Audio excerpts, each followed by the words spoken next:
დილამშვიდობისა მეგობრებო, როგორ ხართ? იმედია ყველანი კარგად გრძნობთ თავს.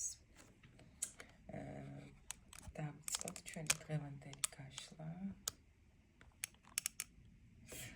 და მგონი ამ თემაზე არასდროს გამიშლია.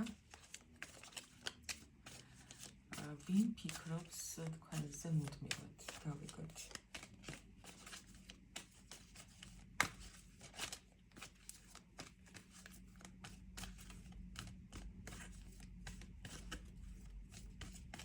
ვინც ახლა ამ ვიდეოს უყურებთ, ვინ ფიქრობს თქვენზე მუდმივად? ჩემი დაბოხებული ხმა არ შეიმჩნიოთ. ცოტა გავცივდი ალბათ ხელი მტკივა.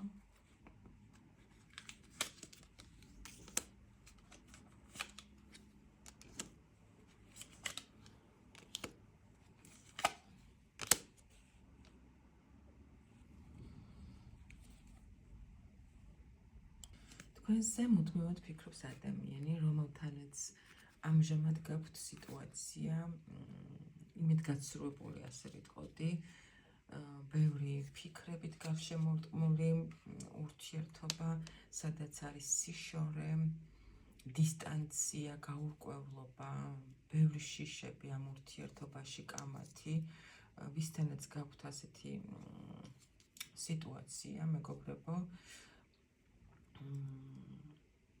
აი ეს ადამიანი განუწყვეტლივ ფიქრობს თქვენზე. თქვენ შორის აუცილებლად უნდა იყოს ამჯერად სიშორე, როგორც გზის სახით, ასევე მენტალური სიშორე, უბრალოდ ფიზიკური სიშორე, ხო, აი რაღაც ერთად არ ხართ ნამდვილად და საკმაოდ ისეთი დისტანცირებულები ხართ ერთმანეთისგან, გაციებულები და ამ ურთიერთობაში არის ძალიან ბევრი კითხვის ნიშანი, ბევრი გაურკვეველი სიტუაცია და კამათი.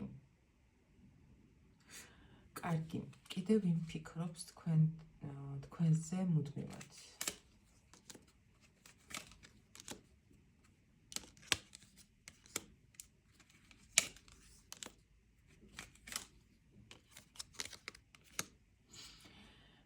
ადამიანი, რომელიც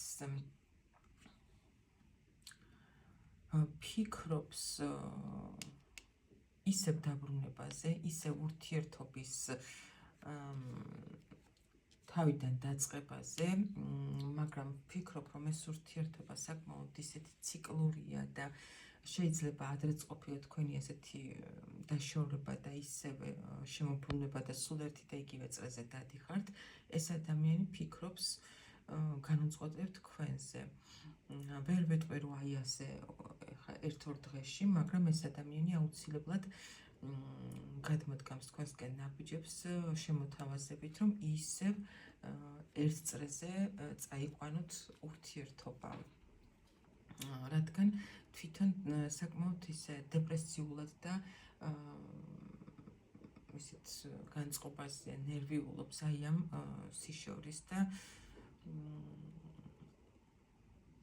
ასეთი დისტანციის გამო. კიდევ ვინ ფიქრობს თქვენზე განუწყვეტლივ?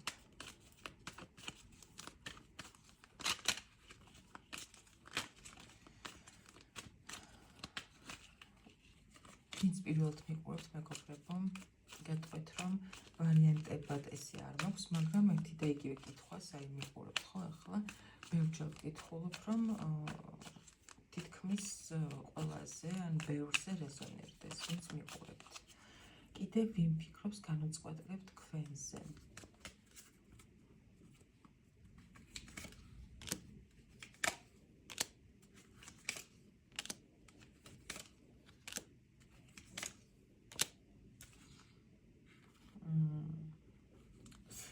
ადამიანი, იმპერატორი, ვიღაცისთვის ქმარი, ვიღაცისთვის უნდა ყოფილიყო მეორე ნახევარი, ან უბრალოდ ძალიან მნიშვნელოვანი ადამიანი თქვენთვის, ეს ადამიანი განუწყვეტლივ სტაბილურად ფიქრობს თქვენზე,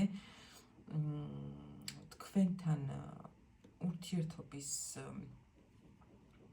განახლებაზე, ან აი ესე რაღაც ის შეცვლაზე ან თავიდან დაწყებაზე, მოქმედებაზე ფიქრობს ეს პიროვნება, მაგრამ იმასაც ფიქრობს, რომ ყველაფერი ისე ვისი აღარ იქნება როგორც ადრე და ესეთი რაღაცა დაუბალანსებელი, გაურკვეველი და არჩევანით არ უნდა მოვიდეს ისევ. აი ესეთი პიროვნება, ადამიანი, რომელიც არის ძალიან ისეთი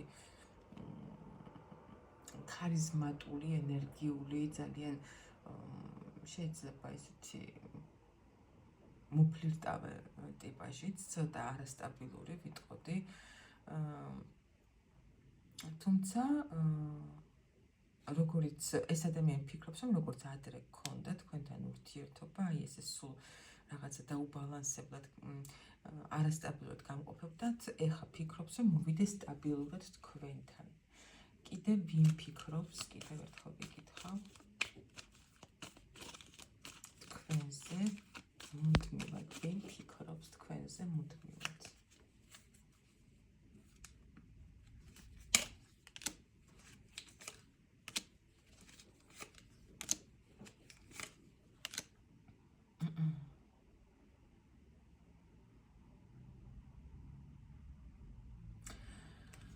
ხო, აქ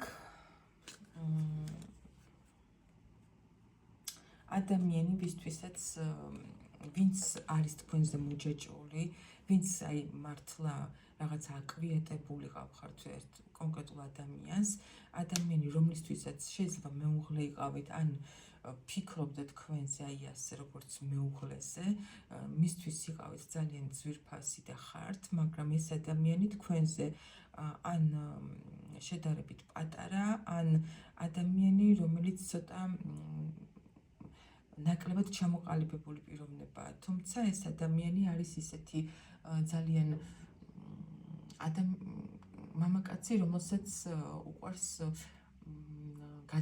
სულ გადაადგილებაშია, სულ მოძრაობს, სულ რაღაცას აკეთებს, სულ შეიძლება მოგზაურობა უყვარდეს, აი ასეთი ტიპი, საკმაოდ მიზანსწრაფული ადამიანი, მაგრამ თქვენთან შედარებით შეიძლება ესახება კონკრეტულად ურთიერთობებს, საკმაოდ ჩამოუყალიბებელი ტიპი და ესეთი ადამიანი ფიქრობს მუდმივად თქვენზე, თავში სულ თქვენზე ფიქრები აქვს, აი ესე გამოჭედილი და ფიქრობს დაბალანსებაზე, რაღაცა ურთიერთობის დაბალანსებაზე, გააქტიურებაზე, შეიძლება არც ხართ თქვენ ახლა დაშორებულები ან რაღაცა, უბრალოდ ეს პიროვნება, აი ასეთი ვინმეს თუ გყავთ გვერდით, ესეთი ადამიანი მუდმივად თქვენზე ფიქრობს და სხვათა შორის მუდმივად იმაზე ფიქრობს, რომ რაღაცაში არ ჩაფლავდეს, იმედი არ გაგიცრუოთ, იმიტომ რომ ხვდება თქვენს ფასს ეს პიროვნება და ზუსტად ამიტომაც არის თქვენზე